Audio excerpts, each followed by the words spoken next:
leave. This is private property. A man searching for vengeance. A cold-blooded murder in broad daylight. Triggered by an event that took place at 36,000 feet. When the trip of a lifetime turns into the worst civilian plane crash in German history. Investigators must find out how two highly advanced aircraft could be in exactly the same spot at exactly the same time.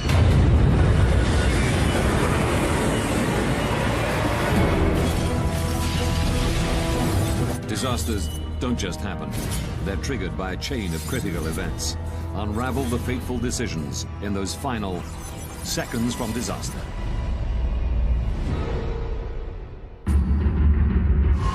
Russia. Moscow. Domodedovo International Airport. July 1st, 2002, 8:10 p.m. 45 Russian schoolchildren wait to board a flight to Barcelona. It's their reward for doing well at school. Among them is 11-year-old Artur Hamatov. At the start of the school year, we agreed that if he finished with top grades, then he could go with the group.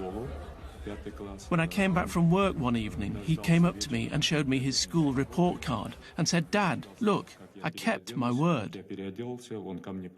And he looked at me with a question in his eyes, and I said, "Good, I promise you can go." The children are from Ufa in central Russia. They've been delayed in Moscow because they missed their original flight. A replacement has been chartered to take them to Spain. Flight BTC 2937 is now ready for boarding. Also on the flight are Svetlana Kaloyeva and her children, Konstantin and Diana. They're visiting their father, who's been working in Spain for a year and a half.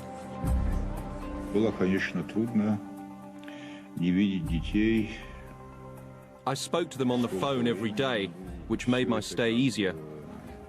But it was hard not to see my children for such a long time. Svetlana is lucky to get seats on this Bashkirian charter. Delays in getting visas meant other flights were sold out. We were finally going to see each other and we were going to have fun together.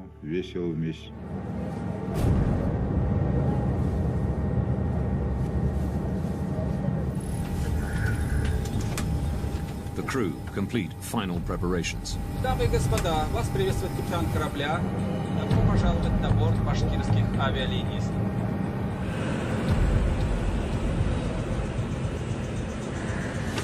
8:48 p.m. The Bashkirian Charter Airlines Flight BTC 2937 takes off from Moscow's Domodedovo Airport.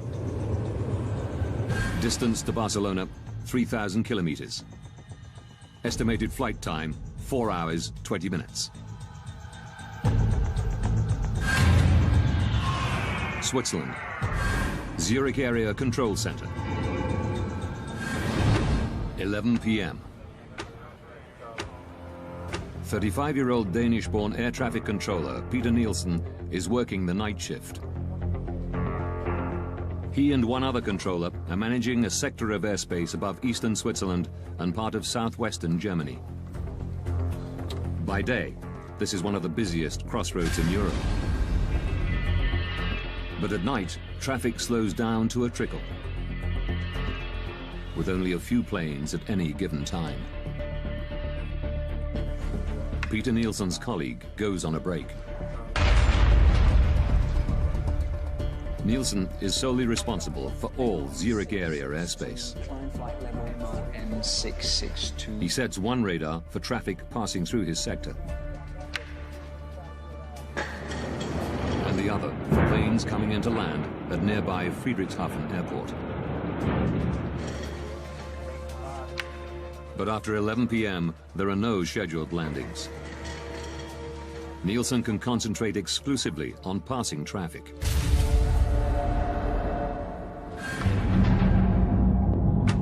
(11:06).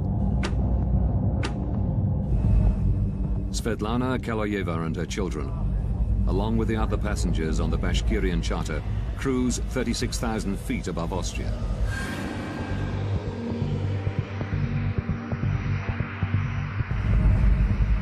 They're scheduled to arrive in Barcelona in just over 2 hours. 600 kilometers away, a DHL Boeing 757 takes off from Bergamo in Italy. Destination, Brussels. The captain and the co-pilot are the only people on board.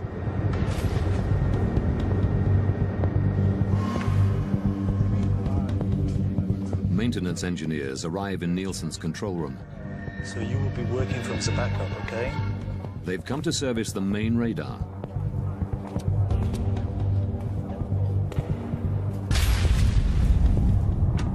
(11:21). The DHL cargo plane, flight DHX 611, enters Nielsen's airspace. The captain requests permission to climb to 36,000 feet. Swiss radar, good evening, DHX 611. DHX 611 identified. Expect a further climb in 4 to 5 minutes. Before allowing them to climb, Nielsen has to regulate traffic. Descent flight level 320. The maintenance engineers now need to work on the telephone system. Work fast, please. 11:25 p.m. An unexpected plane is approaching Friedrichshafen.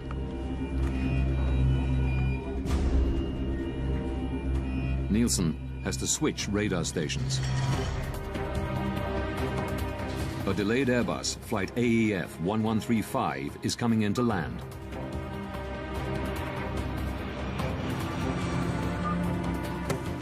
He calls the airport's control tower to let them know.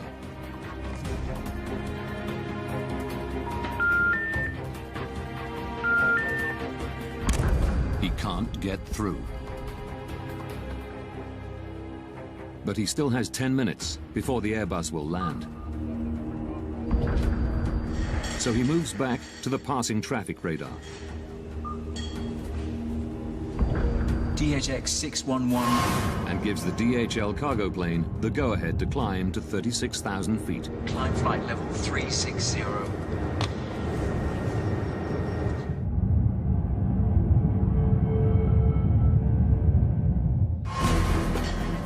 Nielsen then returns to the Airbus and calls Friedrichshafen Airport again.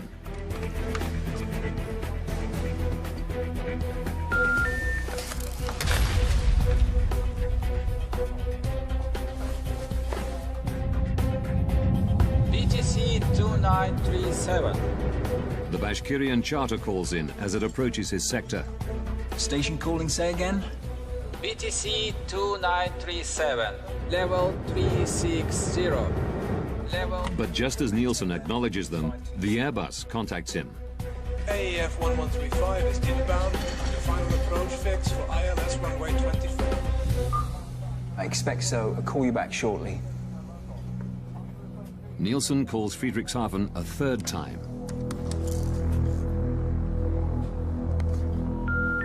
Die gewünschte Verbindung ist nicht möglich.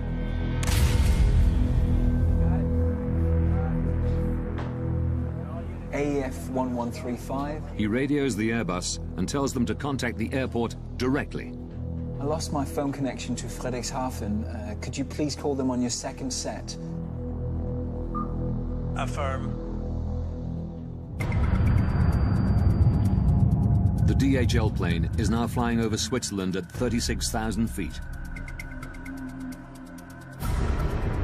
Suddenly, its onboard traffic collision avoidance system, TCAS, sounds an alert.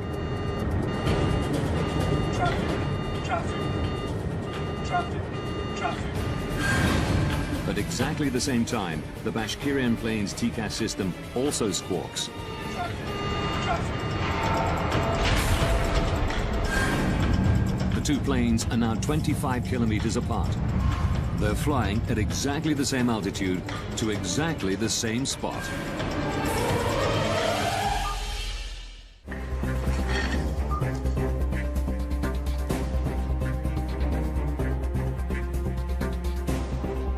Peter Nielsen suddenly realizes he has an urgent problem. BTC 2937. He immediately tells the Russian pilots to descend. Set flight level 350. Expedite, I have crossing traffic. Seconds later, their TCAS system says the exact opposite. Climb.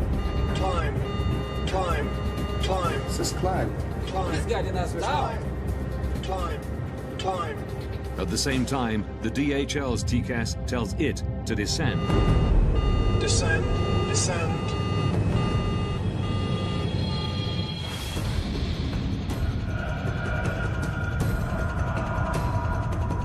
The Bashkirian crew don't know which command to follow.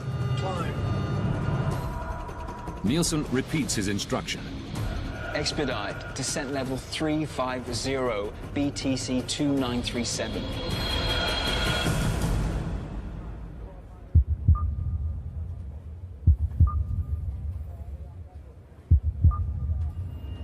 When he sees that they followed his orders, Nielsen tells them that the DHL plane is approaching from their right-hand side.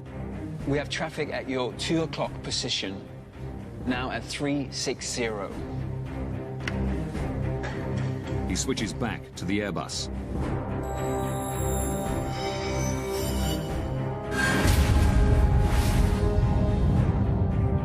In the Bashkirian charter, the crew are looking for the DHL plane. The two aircraft are now just over 5 kilometers apart. They are both in descent, closing at a rate of 1,300 kilometers per hour, faster than the speed of sound. It's here, descend! Stay on the left. Descend hard, descend!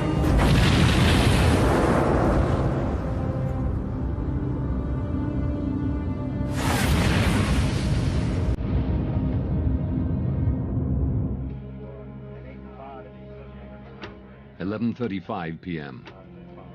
AEF 1135. The Airbus crew have finally made contact with Friedrichshafen Airport.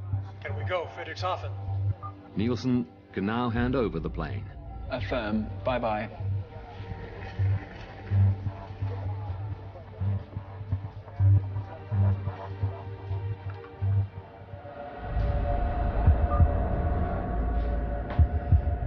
BTC 2937.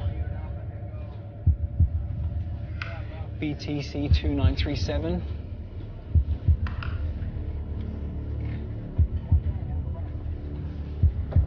BTC 2937.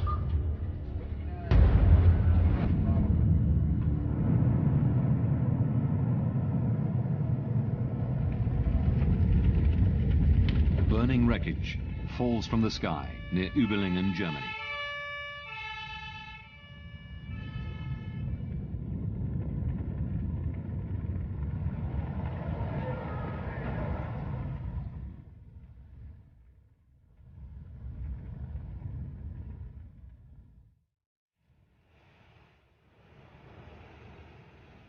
At daybreak, the police launched the biggest operation the area has ever seen. Firefighters have put out the blazing debris. Rescuers must begin the grim task of looking for bodies. The aeroplanes crashed down and all people inside are died.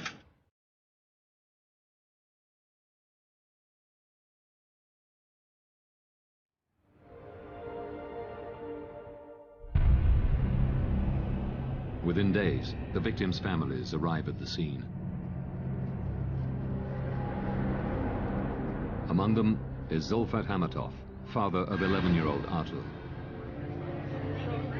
Через 2 дня мы полетели в Германию. Это был шок, мы все были в шоке. It was a shock.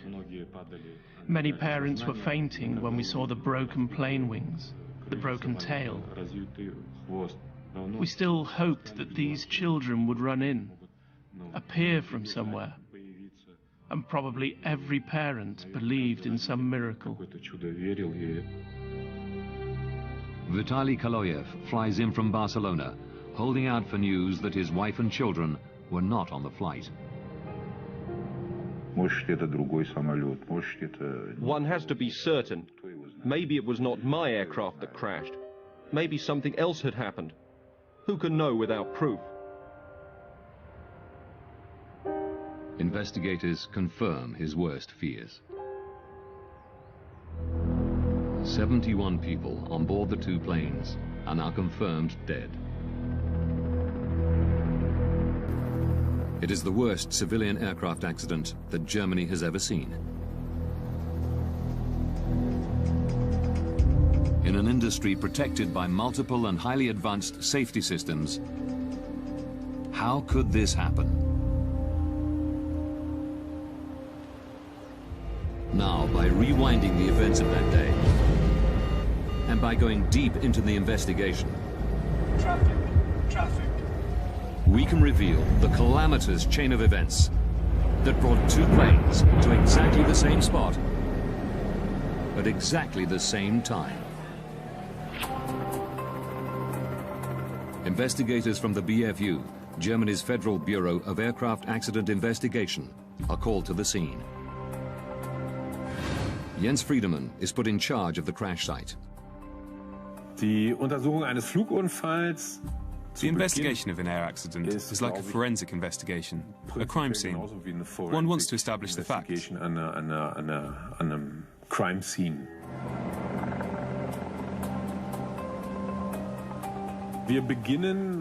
At the accident site, we start in total chaos. There's wreckage lying around everywhere. Also da liegen viele Wrackteile.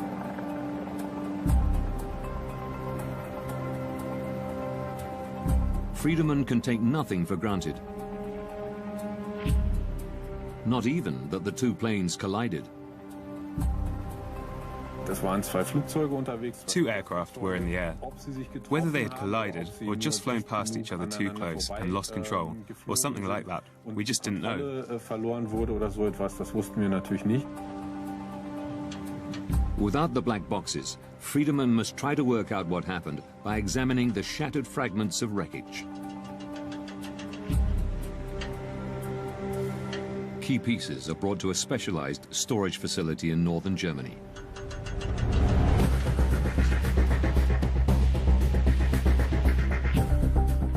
To Friedemann's eye, the mangled metal soon tells a clear story. The Boeing made contact with the Tupolev in one spot. The vertical tail section was broken off. The Tupolev was damaged around the left wing and on the left-hand side of the fuselage. There was also evidence of a collision on the underside of the right wing. The wreckage reveals that the DHL cargo plane and the Bashkirian charter did collide mid-air. We now know what happened. The question is, why did it happen? How could it happen that they got so close? At the crash site, amidst the fragmented pieces of the two planes, investigators have finally found what they've been looking for: the black boxes from both planes.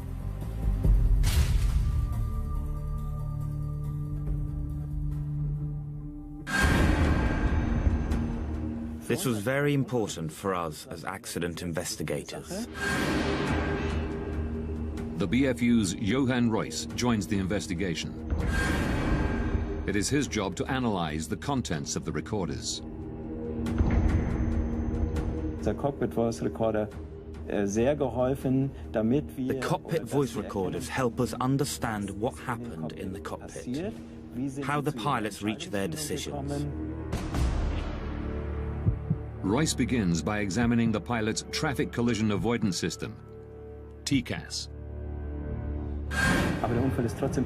Our first question was to establish whether TCAS had worked the way it was intended to, the way it was designed. TCAS builds a three-dimensional map around an aircraft using its altitude, speed, and heading.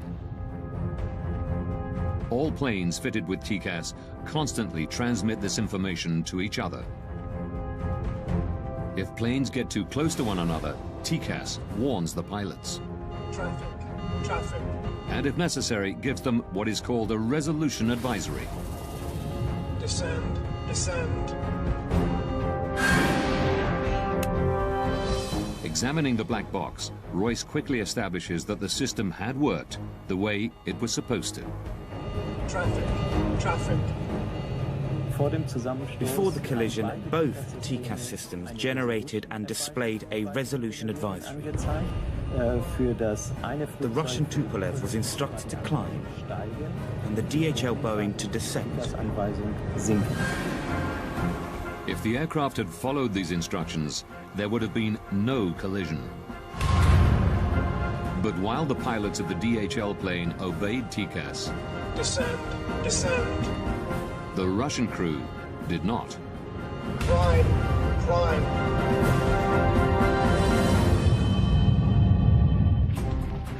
Experts from the United States are headed to the scene of the deadly mid-air collision of two aircraft in southern Germany. The Überlingen mid-air collision is now world news. The media are speculating freely and looking for someone to blame. The pilot of the Russian plane is said to have ignored repeated instructions from air traffic controllers. Why did the TCAS device meant to avoid collisions, in this case maybe help cause one? And why didn't the Russian plane descend when first ordered? A language problem? Controller commands are always in English. Black box recordings quickly eliminate one theory. Zurich, good evening. BTC 2937, level 360. With the cockpit voice recorder, we were able to establish that language was not the problem. The Russian crew understood English perfectly well. But the recorders reveal a surprising fact. Climb, climb. This is climb. He's getting us down. We noticed that there was an instruction from the air traffic controller. BTC 2937, descent flight level 350. And we found that at the same time, or immediately afterwards, there was also a TCAS advisory. Climb, climb. At almost exactly the same time, the Russian pilots were instructed to do two completely different things. Descent flight level 350, expedite. Now the crew needs to make a very, very fast decision. What do they do next? And we discovered that the crew had extreme difficulty making this decision. But it should have been straightforward. The two planes were flying over Germany, and European regulations clearly state that TCAS has priority over air traffic controllers. For me, there was absolutely no explanation why something like this would happen.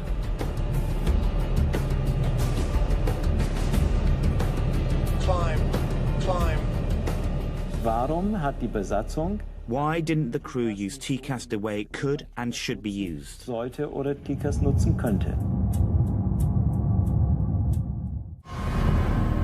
April 2001, TCAS was mandatory in most of the world. But investigators discover one notable exception: Russia. Could it be that the Russian crew did not know how to use TCAS? Rustam Mustafin is a former Bashkirian pilot. He confirms that even though not standard for domestic flights, planes flying overseas were specially fitted with TCAS.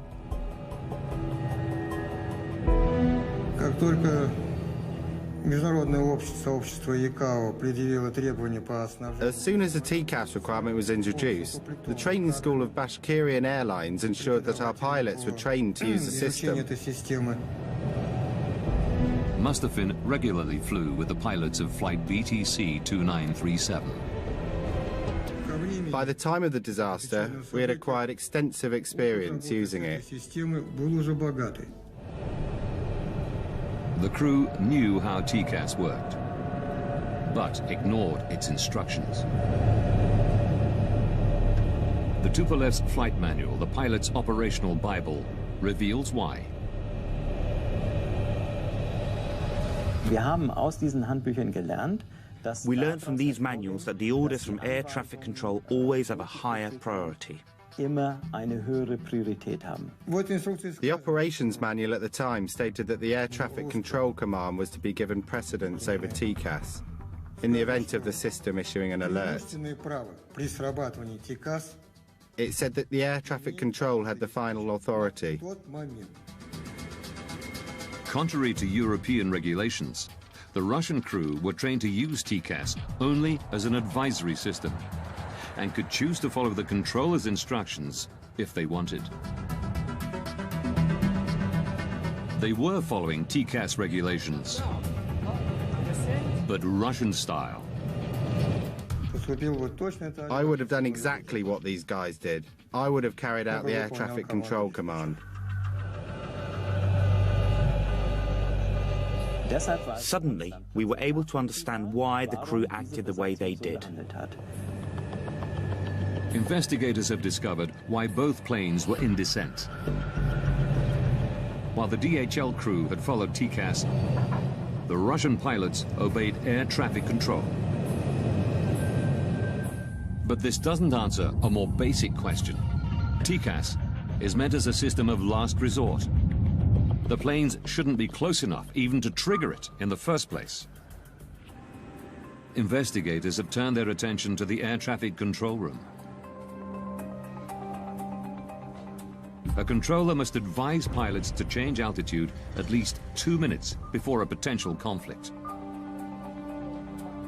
But Peter Nielsen didn't tell the Russian crew to descend until just 43 seconds before collision. BTC 2937 descent. Warum ist die Anweisung für Why did the air traffic controller issue the separation order so late? So late that the danger of an accident actually existed. Eines Unfalls tatsächlich gegeben war. Through shift logs and interviews, investigators learned that Nielsen was the only air traffic controller on duty on the night of July the 1st. Official Skyguide policy is to have a minimum of 2 air traffic controllers on duty at any given time. Investigators learned that it had become standard procedure at Skyguide for one controller to go on an extended break during the night shift. Tom Larsen was a close friend of Nielsen's, working alongside him for many years. The way that Peter was doing night shift, we did that all the time. There would only be one controller because there was very little traffic. Between 11 p.m. and 6 a.m., there are no scheduled landings at any of the airports in the area. But then, at about 11:25 on July the 1st, 2002, Nielsen is presented with an unexpected landing. There was an approach into Friedrichshafen Airport, which he had to coordinate. It's very unusual that one aircraft comes at that time for Friedrichshafen. I guess that the controller was a little surprised about that. Regulations state that Nielsen must contact the airport control tower before bringing the delayed plane in for landing. This should be routine.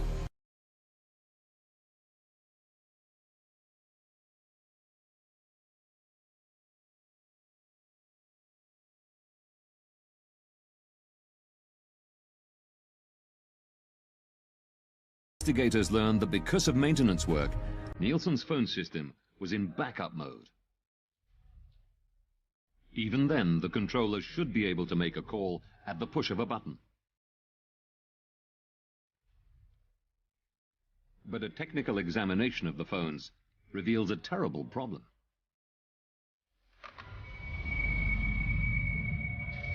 Dieses Backup, was als zusätzliche Verbindung noch... The backup should have been there as an additional link was not working that evening. Phone communication was not possible due to a technical problem.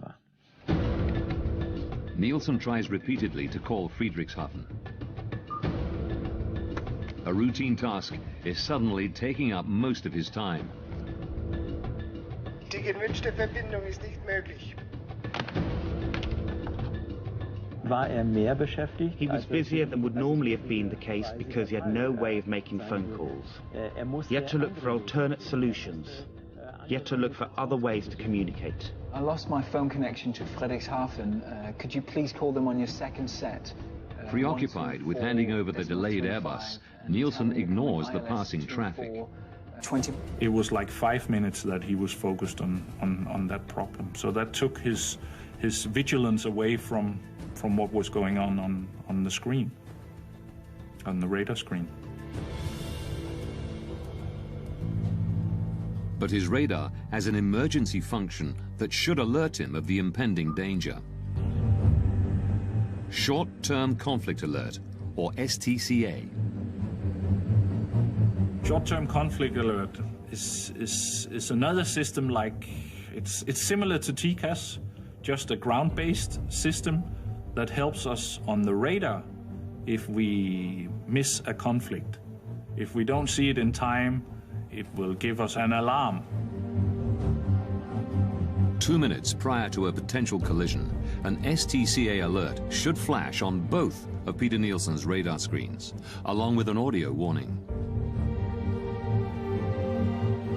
This is exactly what happens 180 kilometers away in Karlsruhe, Germany.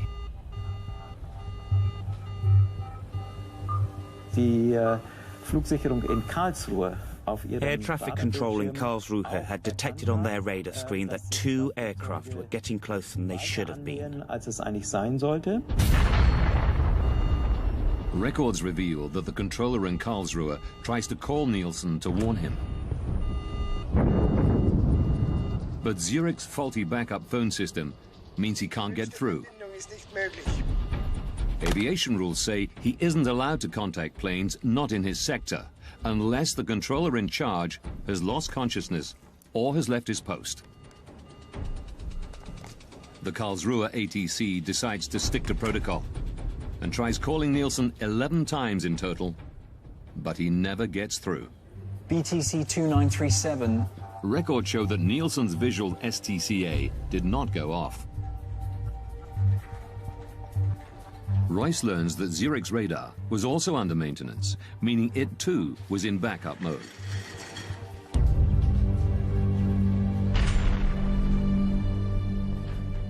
The planned maintenance work on the radar system meant that not all the functions present during normal operations were actually available. In backup mode, there is one particular emergency feature which Nielsen does not have.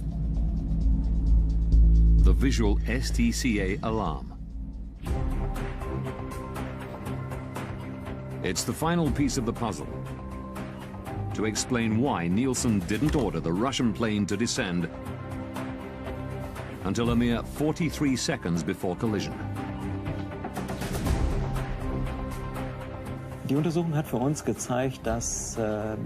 The investigation showed us that a series of unlucky events all came together for air traffic control.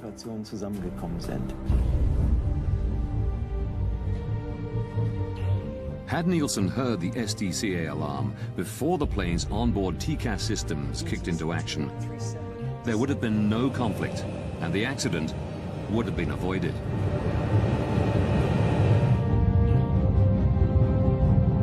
But then, one final twist. 19 seconds before collision, Peter Nielsen tells the Russian pilots that the DHL plane is approaching from their right-hand side. We have traffic at your 2 o'clock position, now at 360. Where is it? It is actually approaching from the left, the 10 o'clock position.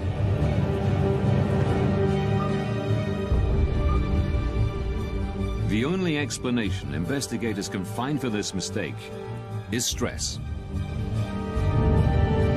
It's uncertain if the Russian pilots would have had time to pull up and avoid collision, even if they had spotted the DHL plane earlier. But the records show that in the final seconds, they try.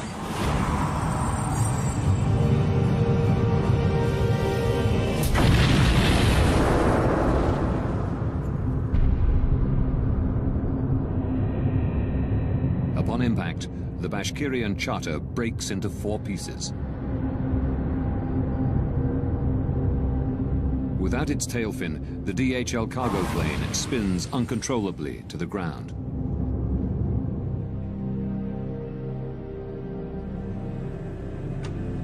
February 21st, 2004. As investigators write up their final report, Vitaly Kaloyev flies to Zurich. He's become obsessed with finding somebody to blame for the death of his wife and children. I wanted to hear them say, "We are responsible, but forgive us if possible." They killed so many children and nothing had happened. No apologies, no expressions of sorrow, nothing. Nielsen still worked at Skyguide, but was moving into areas of safety analysis. Kaloyev found where he lived. I went to see the controller. I knew he had been on duty that night. All this had to be brought to an end. Everything had to be closed. I didn't want to wait any longer and decided to finish this myself. Nielsen came out. He was taller than me. I showed him the photos of my children lying in their coffins. He pushed my hand away. Then he got what he deserved.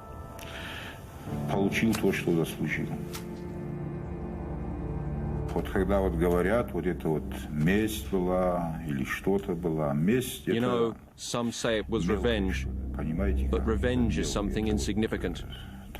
One is avenging when one has been deeply insulted, but this was not revenge. This was punishment.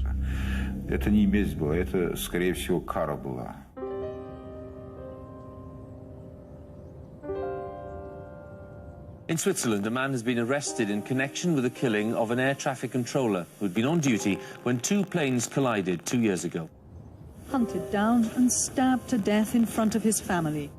Murdered for a fatal mistake. Peter Nielsen was 36 years old. He and his wife had 3 children.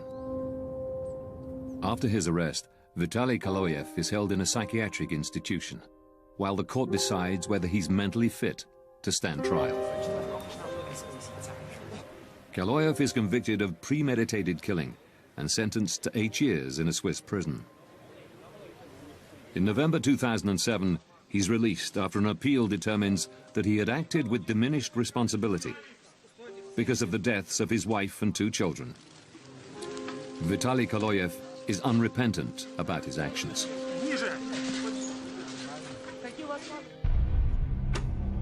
In May 2004, after almost 2 years of painstaking work, the German investigative team publish their final report.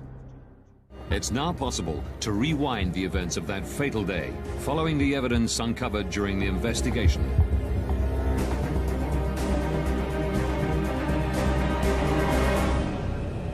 July 1st, 2002. 8:48 p.m. 2 hours, 47 minutes from disaster. A Bashkirian Airlines charter takes off from Moscow's Domodedovo airport. 20 minutes from disaster.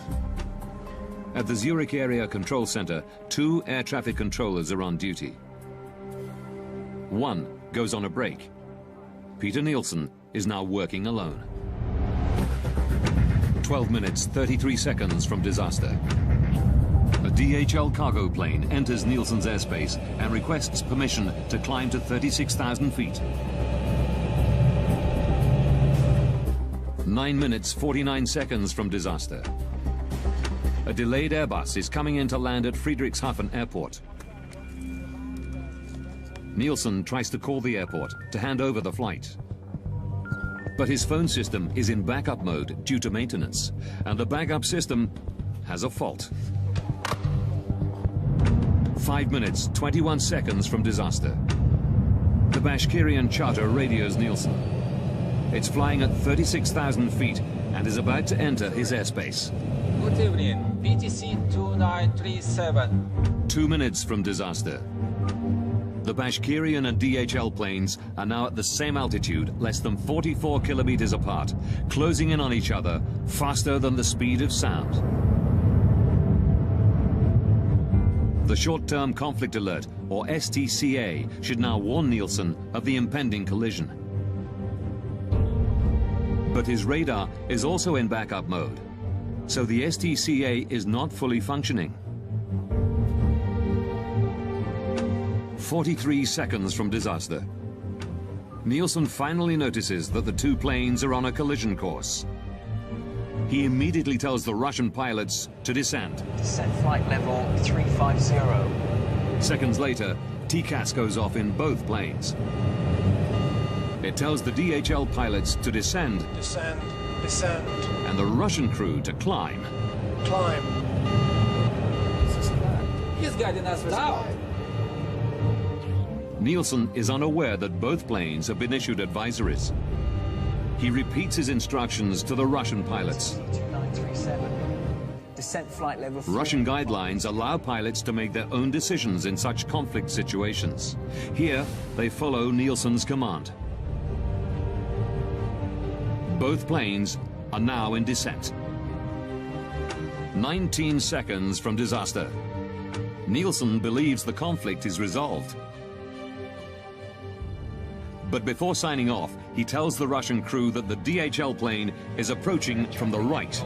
In fact, it's approaching from the left. 3 seconds from disaster.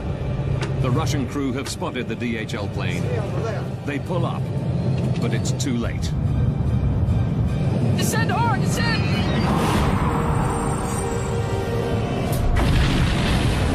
At 11:35 p.m., the planes collide 35,000 feet above the city of Überlingen, Germany. All 71 people on board the two planes die.